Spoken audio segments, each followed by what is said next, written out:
Welcome back to Class on Grass Podcast, Season 2, Episode 29. We actually got through it. Yes. That's surprising. If you guys are wondering how long it took us to get through that intro, exactly 9 minutes and 17 seconds. More retakes than I think we've ever done before. I think it could be back in the studio excitement. Honestly. So, yeah. Yeah. We kind of got into the podcast and we had to stop and restart. And lots of stuff has happened. But we are back in the studio now after 2 weeks. We had some camera troubles as we haven't been in the studio to check things out. We got here. We realized our battery wasn't charged. So then we had to, plug it in for a little bit, and it still isn't fully charged. And it's been running for like 15 minutes now, which is not ideal. But we're just going to roll with the punches. If it turns off on you patrons, I apologize deeply. And if it turns off on you, you can either continue listening on Patreon, or if you want to just turn your phone off, you can switch over to Apple or Spotify and continue on with that. The audio is going to be running normally. So all that's good. We're going to start out with a little Champions League review / Really all that happened. preview, right? So kind of in the middle of the Champions League quarterfinals. Yes? Yeah, got done with the quarterfinals, yeah. Yeah, well, in the middle. Don't we have a few more games? No. It's Oh, the yes, semis true. now. You're right, yeah. So we are done with quarterfinals, into the semifinals. Yeah, you're right. I don't know how that got mixed up in my head. So we're going to start with a review of how Porto are now out of the Champions League. You haven't said much about it. I'm wondering your feelings. Mehdi Taremi is a beast. Did you see the bicycle kick that he scored? I did. That was incredible. Mm-hmm. Other than that, I'm very disappointed, and we'll be back again next year, unless we aren't, and it's Benfica or Sporting. I didn't watch the game, those two legs. It was horrendous. We literally had technically won the game 1-0, right?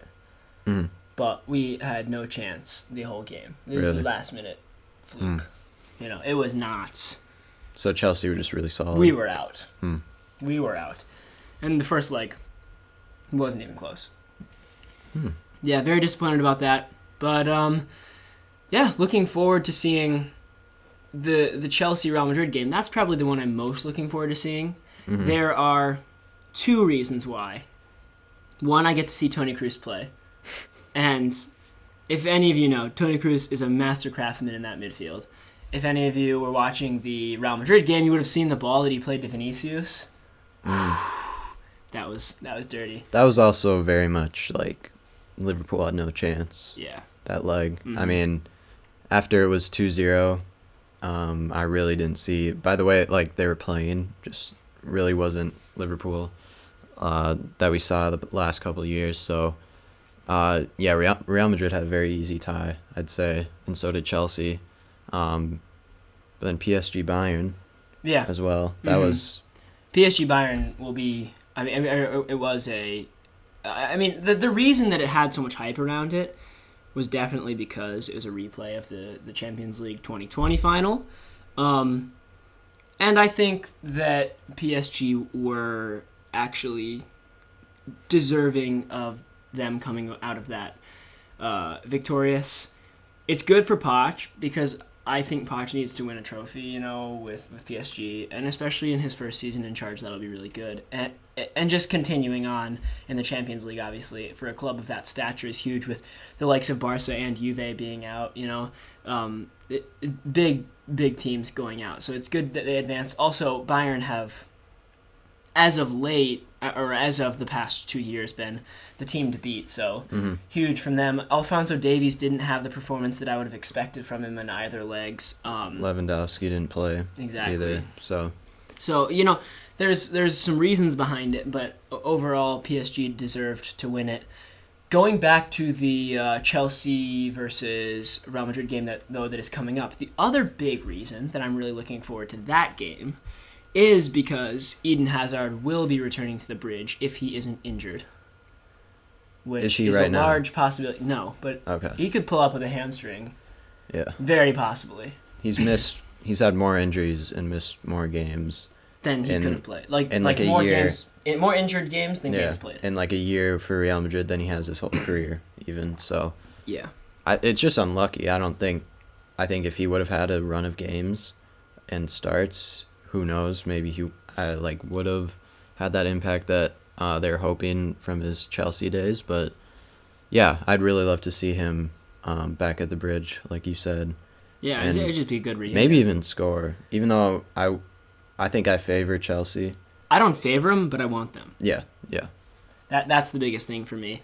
But yeah, I'm really looking forward to that game. The other kind of astonishing stat that you actually brought up, I don't know, 30 minutes ago or something, which it's not like 75%. I don't think is necessarily proven, but it seems like an accurate.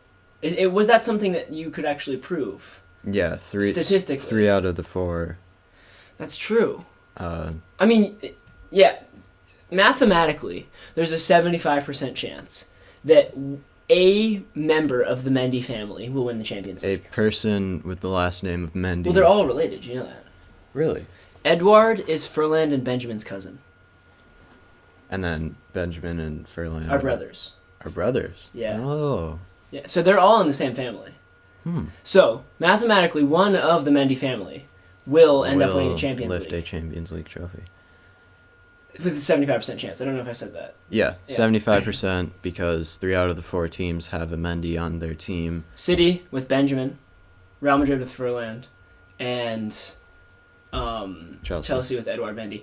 The thing is, there will be a Mendy in the final. Yes. So then it would be 50%. At least. If Man City win their tie, a Mendy will win the Champions League. Yes. Exactly.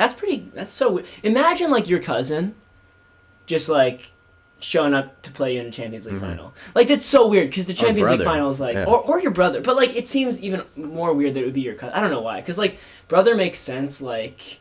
They're both, like, freaks. We've seen, other big brothers. But, like, your cousin just, like, rolls up and plays against you in Yeah. the Champions League final. Yeah. It's just so weird.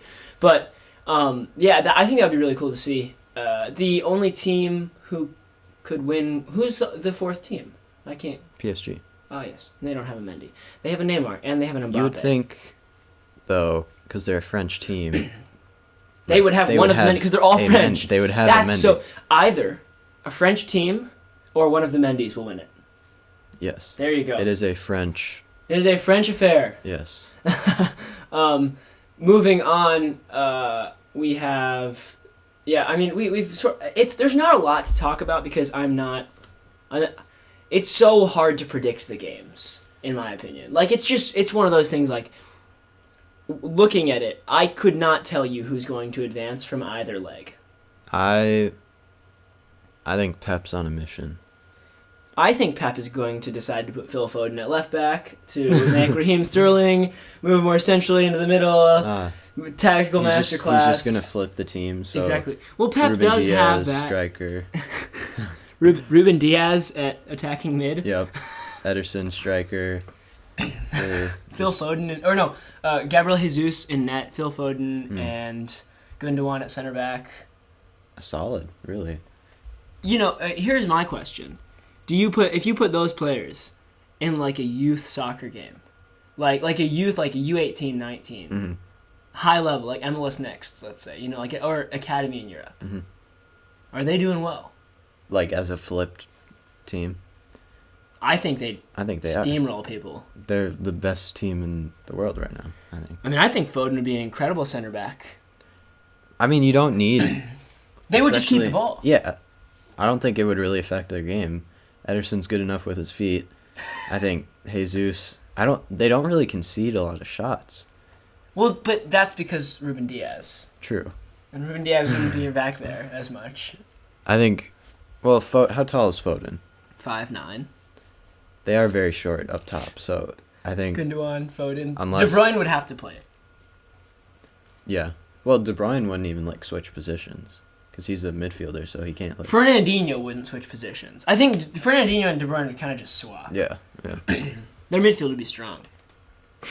It would. We just got off topic. We got so off topic, but why not? So, I think my picks... So, here's what I want to happen. Is Chelsea-Manchester City final. With Manchester City winning it. An all-English final. Yes. Or or what The exact what I opposite. think will happen might be the exact opposite. So you think it's one or the other? Yeah. So I see a Real Madrid Man City final with Real Madrid winning it. I highly doubt that Man City will finally get that Champions League that they have Really? always wanted.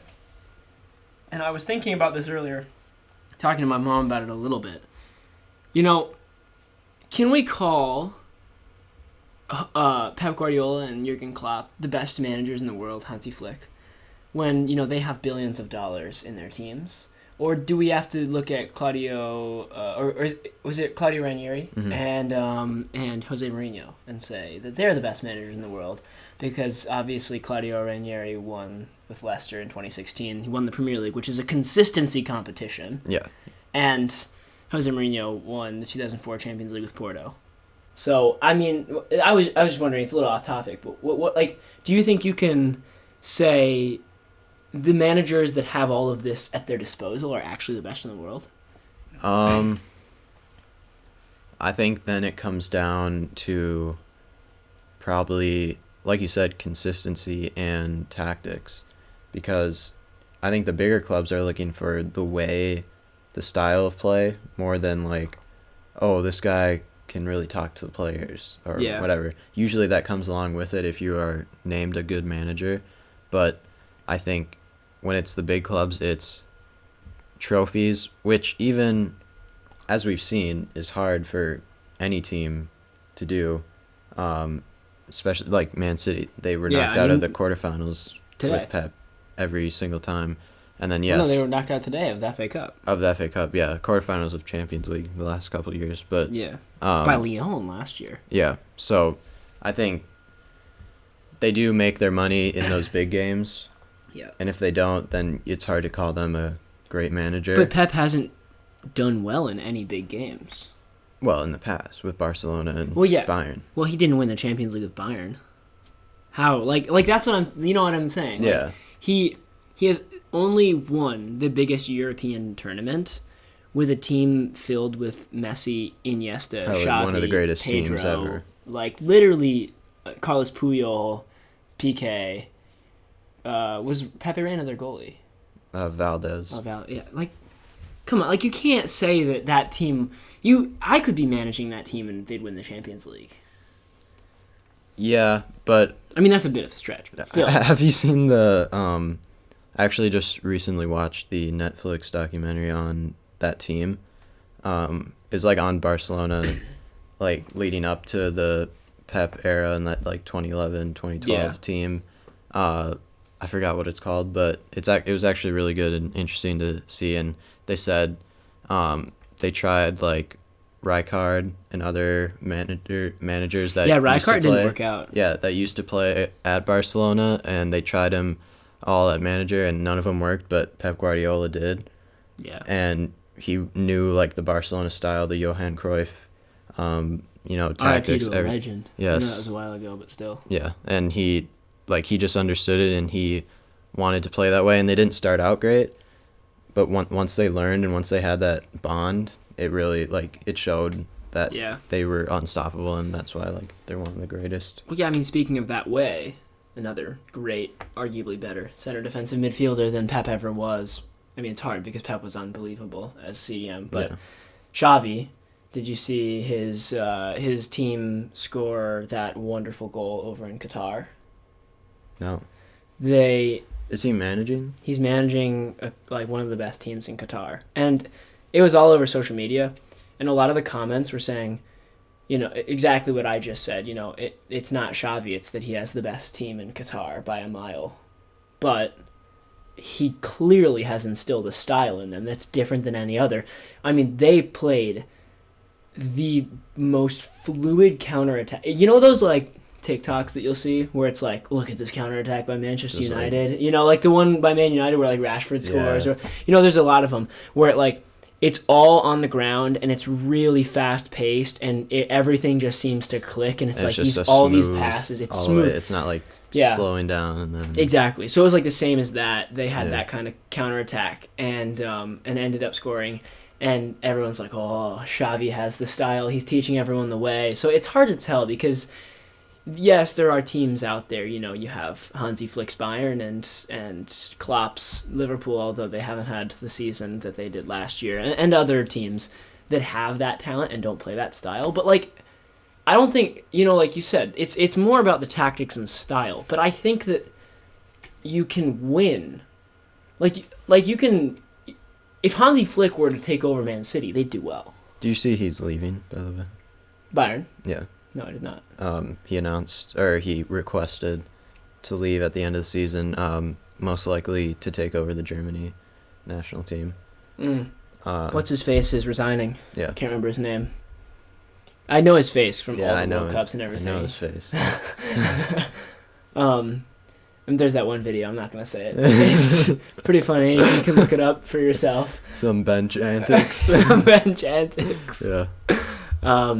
He's been their manager since like 2013. I think. Yeah, a long time. Like longest national spell of manager. But you know, ever. out of the World Cup early, not even past the group stage. Right? Yeah, no. Ever since 2014, they haven't done as well. I mean, in the Euros, did they do well in the 2016 Euros? France beat them in that game, and I don't know what game was it was. Was it a knockout stage game? It definitely was. But yeah. Yeah. So France were unreal that year. France too. still are unreal. Yeah. Are we saying they're going to win the World Cup 2022? Yeah, most likely. Yeah, exactly. So I don't really see another team like Belgium's gone. The golden generation of Belgium's gone. Yeah, everyone's like, "Oh, Belgium's good." Well, they Yeah. never play good as Yeah. a team, really. So. Well, they play. I mean, they're kind of I feel like they're underrated when you have like Romelu Lukaku, who is the most underrated player in the world. He has gotten better, Dude, he is but unreal. Hazard isn't what he used to be. But Torgen's gotten better. De Bruyne. But their defense, I think, is Dude, lacking now. Their defense. It They used have to be- Den Donker starting. It used to It be used to very be good. Alderweireld, Vincent Kompany, Courtois. Vertonghen, Courtois. When they're all very good in the Premier League. And You know, then- the only position I ever remember them lacking was right back because they had Thomas Meunier, and Meunier has always been that. Meunier is kind of like Sergio Roberto. Mhm. You know, he's always like he's more of a pretty good. midfielder type. Yeah, right back. you'd expect if you look at his player, like his stats and his physical abilities, you'd be like he's a center defensive mid. Yeah. But yeah, kind of off topic there. But yeah, I don't really know how we even got on that tangent. Well, yeah, it was. I don't know, but you said Real Madrid, Man City. Yeah, and then Real Madrid are gonna win because that Real Madrid team is very, very good right now. Really? Dude, so good. Will So- Varane and Sergio Ramos be back? I don't know what Varane has. Sergio Ramos he's not gonna have COVID until the Champions League final. Oh, is it COVID? I didn't know if it was an injury. Or Yeah, it's Oh. COVID. Well, Did you see the video of him literally weightlifting through COVID? Like, literally no one else in the world is gonna do that. This guy is bench pressing through COVID. yeah, he's different. That's why he made the swag team. That is why he made the swag team. Yeah. His center back partner in the swag team, Van Dijk, is back in like strength training, like actual like team training. You know, I don't think he's back out on the field, but he's back in the gym with the team, which is good because usually after ACL you start in the gym with PT, and he's not doing that anymore. Like he's probably still doing that, but he's cleared to like lift. Yeah, even though I don't really like Liverpool, I just want to see him back. Well, I'm guessing that's the camera. Yes. Apologies to everyone on Patreon. That's our fault for not realizing that. Sorry, that's just our cameraman. You can try to fix it by adding the new battery and just restarting it if you want. Because we have that one charging. Will the audio still go? Yeah, we still have the audio going. I can do that real quick. Yep. Yeah, sorry for that. If we don't get it fixed, we'll just put a little like text box up right now and just let you know that it'll be like this for the rest of the time. So you can switch over to Apple Podcasts or Spotify, whatever you want. And yeah, I just don't see that Real Madrid team really like there's just not a team in world football that's like, I don't know how to say it, like unbeatable right now. Yeah. Man City's the only one you can really say. I mean, Liverpool But I don't was back. last year. Pep's gonna overthink the tactics. Really? Dude, Pep is I think he wants it so bad. He's so invested in this Champions League He wants that it he so will bad. put Phil Foden at left back. Like he's gonna be up all night before that Champions League final. He'd be like, I have this idea, and then he's gonna have this like light bulb that goes off in his mind. He's like, wait, if I move Phil Foden to left back, Gundogan to right mid, drop De Bruyne in deeper, then I can counter Ferland Mendy and Benzema, move into this space, and then I'm gonna bring Vincent Kompany back as striker. Well, it's Like- a good thing he's a Patreon, so he'll hear these ideas as well. Exactly. Yeah. But yeah, moving on, we had some stuff going on in the lower end of the Premier League, higher end of the Championship today. Now we're moving over kind of to more of the stuff that has happened really recently. Not stuff that has happened like the past 2 weeks. It's been like known, but it was confirmed, right? They Yeah, clinched. so if you look at the table over the past month, these are the two most expected things to happen. Norwich clinched promotion to the Premier League today, which I am super happy about.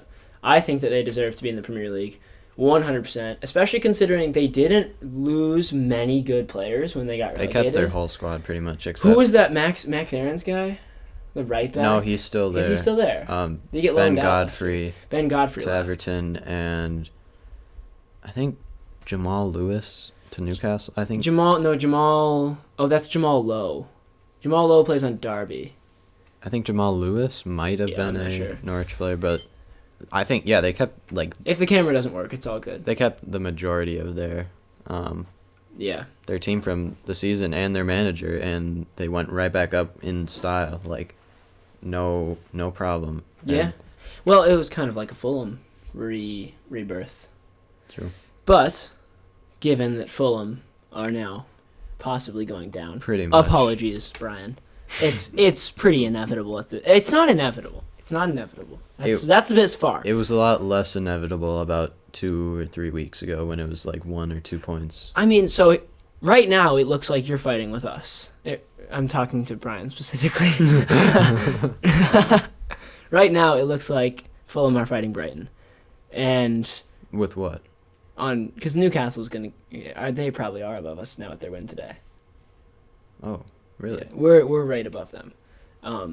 So now it's just us two.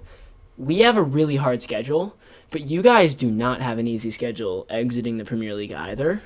So I'm fairly certain that it's going to be a Fulham, Sheffield, West Brom exit this year. Would you be inclined to say that as well? Yes, if I were to bet All of the your money? favorite saying, yes. If I were to invest my entire life savings, Yeah. I would invest in those three teams going down. Well- do you have the table up? What are the points right now? Because I know we're next to each other. Because Newcastle Is won this today. True. What? Wow. So, So you're right above us. Burnley.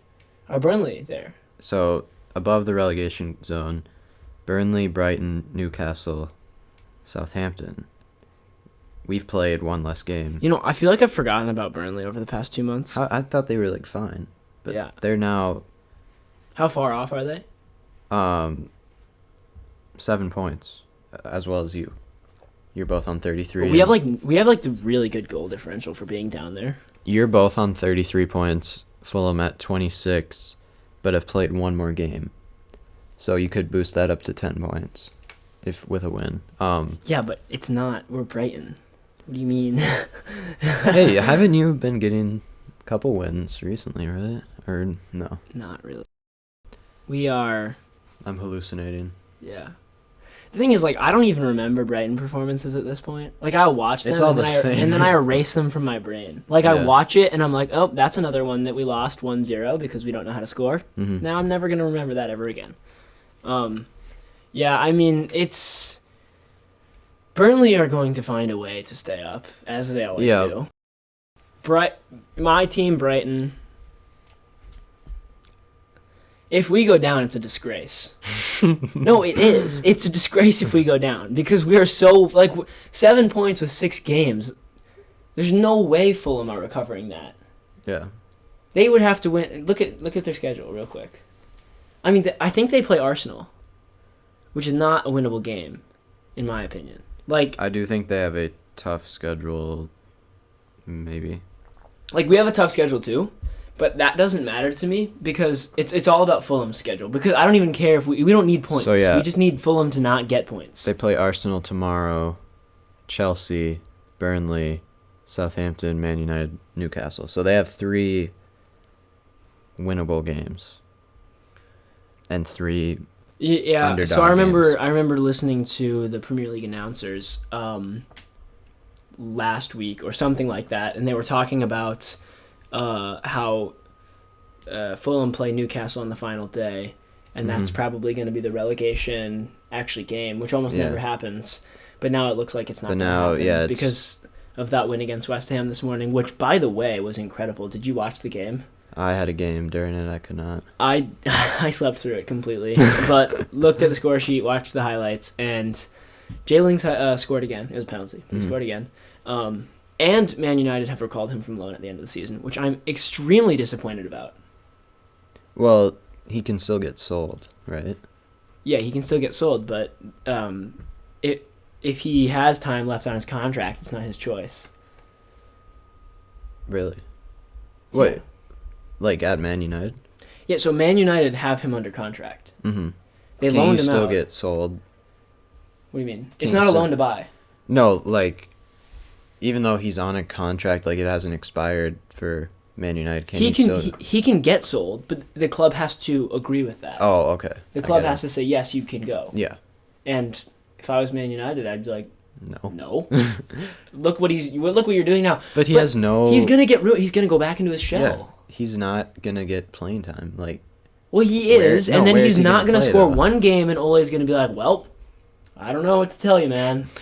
but where is he gonna play? That's the other thing. Like, he is Bruno Fernandez's position. Yeah. And Ole loves Greenwood and Rashford, Yeah. and he's not gonna play striker. So, If I was him, I'd hand in a transfer request. mhm. I'd be like, get me out of here. Get I me out would- of this club. I wouldn't necessarily go to West Ham, in my opinion. I want him to go to West Ham. Only if they I get just don't. Champions League. Yeah, but I just don't want him to go to a club and not get time. I love seeing him dancing on the side every single week right now because he's scoring and having Yeah. fun and actually being Jesse Lingard that we know and love. I don't want him to sign for another team and become Dele Alli again. Yeah. You know, like same thing with Dele Alli. I don't know what he's gonna do. Yeah, we talked about that. Like, I those don't are remember when. those are like 2 players that we want to see. We want to leave the see him club. improve. Yeah. Yeah, but I wish they did a loan to buy option Yeah. because then David Moyes. Why could- didn't they though? Because it was so unlikely that he would Exactly. do this well that I feel like they could have just been like, all right, It was whatever. so much more likely that he would be one of their better players, but not like the best and not shining like this. And then Yeah. West Ham would be like, yeah, sure, we'll buy him. He looks good for us. But he's not good enough for Man United to want him. That was the most likely scenario. So I don't Yeah. know why they did that.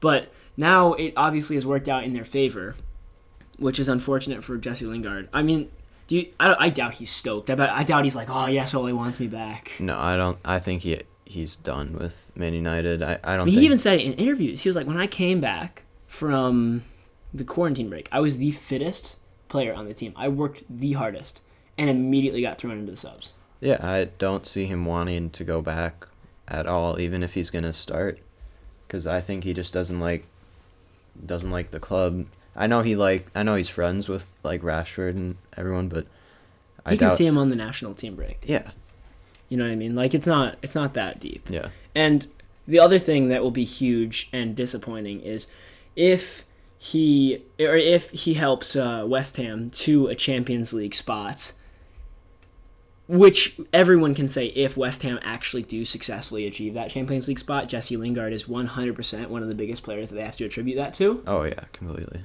Then what do they do without him next year when they're actually in the Champions League? They're gonna. I don't see. And him Declan doing- Rice might leave too. Yeah, I mean, if they're in Europe, Declan might not leave, but true. again, I don't see him leaving if he's playing Champions League. Obviously, it's gonna be hard for Lingard to come back, as we just talked about. So really, like, is like Jared Bowen- Antonio is gonna be on the time of his life. Antonio versus Sergio Ramos. Would I we ever never think thought about, we were going to yeah, hear that before. So, I never thought once that we would hear that yeah, before. but it would be amazing.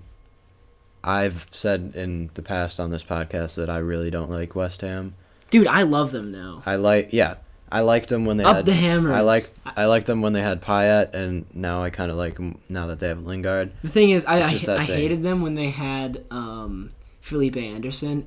I did not like. He's And- so average. Man, Felipe Anderson. No, he came in. He was supposed to be so good. Yeah.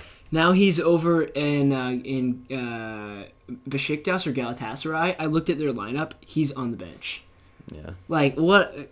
Come on, man. Like he's the type of player that scores two like insane goals a year, but then is Yeah. invisible the rest of the year and just hurts the team. Exactly. We do have to move over to the FA Cup. We talked about this a little bit before with Man City not being able to successfully win the trophies that they need. The quadruple. And is yeah, now like you gone. said, they've dropped the quadruple and essentially the treble. You can't call it an English treble without the FA Cup. I don't think you can call a Champions League, Premier League, and Carabao Cup a treble. It's just kind of disgraceful. I think they'll still call it. Well, yeah, they'll still call it a treble if they win it, but it's just like it's not the real treble. The Carabao Cup is so weird because It's like the same though. it's the same as the FA Cup. It's Yeah. just you take out all the non-league teams. yeah. It's the exact same It's thing. just a half as long. Yeah. tournament. So it's actually harder in a sense because Yeah. you have better teams. But it's not the classic. Like Yeah, that's the thing. The FA Cup means so much more. yeah. So I don't know. It's just not as good. I would way prefer them to have lost the coming Carabao Cup final than this FA Cup game. But one team, I know I've told you before that my best ever time as a Brighton fan was when we played against Man City in the FA Cup semifinal 2 or 3 years ago. And Southampton now have a time to live Yes. kind of that as well. And you don't have to play Man City. You guys are playing Leicester. I think a more fun team to watch, possibly, is Leicester. I actually rate Leicester a lot. I love watching them. A lot of injuries, a lot of controversy. Have you heard about all the parties that have No. been happening? Like maybe 5 or a few of their players got caught having a party, and Brendan Rodgers was not impressed. And Well, yeah, why would he? yeah, so that was a whole thing. Do you know who they were? I know James Madison, sadly. Well, was. yeah, I mean, who, And then who else? I think- it's gonna be James Madison. I don't know who else, but I know it was like players who are injured right now or Please tell me Wesley Fofana wasn't there. no. Well, that could be true. Ah! He's like he's a young player. I feel like he Exactly. might have done something like that. I but heard from a source that Declan Rice is out at the clubs all the time. Declan Rice. Yep, I've heard from a source he is out at the clubs. I'm not gonna give away my source. It's Jack Grealish your source. No, but like actually, I'm serious. Apparently, after every game, just all night long. Like He seems like such like a just like a normal guy. Like really like. like he has his own table, like reserved for him Wow. and whoever he brings with him. These are rumors though. These are my sources are very reliable. All right. Well, do you think Southampton have a chance? I can't. I'm At too the biased. whole FA Cup, Against Leicester. at Yes. least. at the whole FA Cup, no way. Not against Chelsea. No. It's the final game. Do you know what Manolo Gavadini did in the Carabao Cup final? Did you guys win the Carabao Cup final? No. 3-2 though, and he scored twice to bring it back from 2-0 down. So Well, I was gonna hold this up to the camera. And different game. And then I realized We need him back. As No, you need. there's no camera. Yeah. Well, that's true. But as you need Glenn Murray back, we need Gabbiadini back. Gabbiadini was actually kind of a legend at Southampton. He was very good. Well, Now that no, you think he about it. showed up at the right times. He was a clutch player. He never I don't think he ever was like Gabs is gonna score in this Today, game. Like, yeah. it's not like Gabs is gonna score today. It's like Gabs is gonna score when we need him. It's to like score. if it's the 90 plus 10 minute and we're tied, then he'll score. But Exactly. No. Yeah. So yeah, but just going back to it, I want you guys to win. I want whoever is on the other side to win. You don't want Chelsea. No. Okay. Yeah. But, again, I'd like very a Leicester, unlikely. even though I'm. I'd like a Leicester win. I don't think we'll beat them, so in that case, I would want Leicester. But Yeah, well, the thing is, Leicester's just a cool story. Like, you know, like I was telling you about great managers with Claudio Ranieri, and then ever since that year when they won it with those 5,000 to 1 odds, they've had very good or like above average seasons, and over the past 2 years they've been incredibly good. So it's just a cool story, I think, especially for a club that 6 years ago, if anyone was like, or 7 years ago, if anyone was like, oh, Leicester's one of the top clubs in England, like consistently, someone would have been like, yo, you're from a different multiverse. mm-hmm. So, I don't know. I think it's a cool story, and I'd like to see them win some silverware this year. Yeah. Lastly, we have some polls. Yeah, as we like did last week, we're time. kind of continuing with that tradition. Yeah. I actually didn't see the polls. I should probably look at them before we... Well, I'll just tell you now. All right, yeah, no, you tell me, and then I'll guess. Yeah, and Good we'll way see to if do you're it. in the majority or minority. So, Well, here's the thing. What's the best? Do you want to be in the majority or do you want to be in the minority? well, it's your opinion. It's just seeing like True. what other people think. Basically, I'm going to go 100 for 100 because it doesn't matter. It's my opinion. So, who is better, Steven Gerrard or Frank Lampard? Ah. You see, this is one of those where it's like if you're giving me a volley in the Champions League final, I'm choosing Steven Gerrard. But if you're giving me a penalty. player, well, yeah, a penalty. But if you're giving me a player for the entirety of the Premier League season, Frank Lampard. Really? See, I have my answer. But Roy Keane out of all three. So who? Frank. 38% Frank. I know it's gonna be the minority. 62. People love Gerrard. Steven Gerrard because of all of his glamorous goals that he scored. I think Gerrard was a better player. I love you, Stevie G. I do. Why am I looking at the camera? I love you, Stevie G. I do. But And I love you, Frank, but I think Gerrard was just better. He was like a midfielder is not supposed to score like 30 goals a season like Lampard did, and yet he did. But, exactly. Well, yeah, he is better. so he's a striker. Yeah. Anyway, next one, Lingard for the Euro squad, yes or no? Yes. Yeah. And I'm guessing that's an 88 Overwhelming. to 12. 79 to 21. So, Yeah, I mean, but it's... then Who doesn't think Jesse... Like, if you think Jesse Lingard shouldn't be in the Euro squad, you're out of I think your it's more mind. like, oh, then James Madison or Grealish. Doesn't might matter. make it. Jesse Lingard scored like 60 goals in the last 10 games. All right, and then to end it off, it's just more of a generic one, kind of talking about the Champions League matchup. Who is going to be like playing better? I don't think overall better is a very fair question, but in that tie, Mbappe or Foden.